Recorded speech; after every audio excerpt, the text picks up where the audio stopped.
இலக்கை நோக்கி டுவர்ட் த கோல். இந்த நிகழ்ச்சிக்கு உங்களை அன்புடன் வரவேற்கிறோம். Praise the Lord. ஆண்டவராகிய இயேசுவின் இனிய நாமத்தில் இந்த புதிய நாளிலே உங்கள் யாவருக்கும் அன்பின் வாழ்த்துக்கள். யாக்கோபு எழுதின நிருபம் 4ஆம் அதிகாரம் 15ஆம் வசனம். ஆதலால் ஆண்டவருக்கு சித்தமானால் நாங்களும் உயிரோடு இருந்தால் இன்னதை செய்வோம் என்று சொல்ல வேண்டும். ரொம்ப அழகான ஒரு ஆலோசனையை யாக்கோபு தன்னுடைய நிருபத்தின் மூலமாய் நமக்கு அவர் வழங்குகிறத இந்த வசனத்திலிருந்து பார்க்கலாம். இன்னைக்கு அல்லது நாளைக்கு நாங்கள் ஒரு குறிப்பிட்ட பட்டணத்துக்கு போகிறோம்.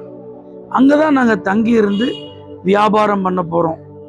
ஒரு வருஷம் இந்த பிஸ்னஸ்லாம் நாங்கள் அங்கே செய்ய போகிறோம். இப்படி நீங்கள் நினைக்கிறீங்களா?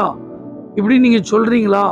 நீங்களாம் கேளுங்க அப்படின்னு சொல்லிட்டு தான் அவர் சொல்கிறார். ஏன்னா நாளைய தினம் எப்படி இருக்குன்னு உங்களுக்கு என்ன செய்யாது, தெரியாது.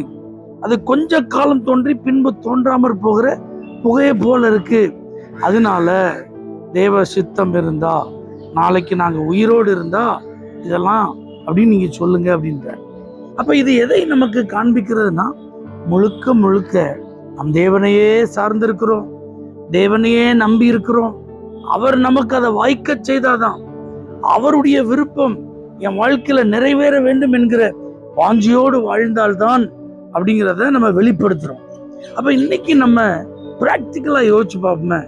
இந்த ஸ்கூல்ல என் பிள்ளைய சேர்த்துடணும், இந்த காலேஜ்ல என் பிள்ளைய சேர்த்துடணும், இந்த பையனை நான் விரும்புறேன் அல்லது இந்த பிள்ளைய நான் விரும்புறேன், ஒரு 3 அல்லது 4 மாசத்துல கல்யாணம் பண்ணலாம் நாங்க பிளான் பண்றோம், அல்லது நாங்க எங்க பிள்ளைக்கு இந்த மாதிரி ஒரு மாப்பிள்ளைய பார்த்து வச்சிருக்கோம், அல்லது ஒரு பொண்ணை பார்த்து வச்சிருக்கோம், நல்ல ஃபேமிலி, நல்ல வருமானம், நல்ல குடும்பம், நல்ல வசதி, நாங்கள் எதிர்பார்த்த மாதிரி எல்லாமே எங்களுக்கு திருப்தியா இருக்கு.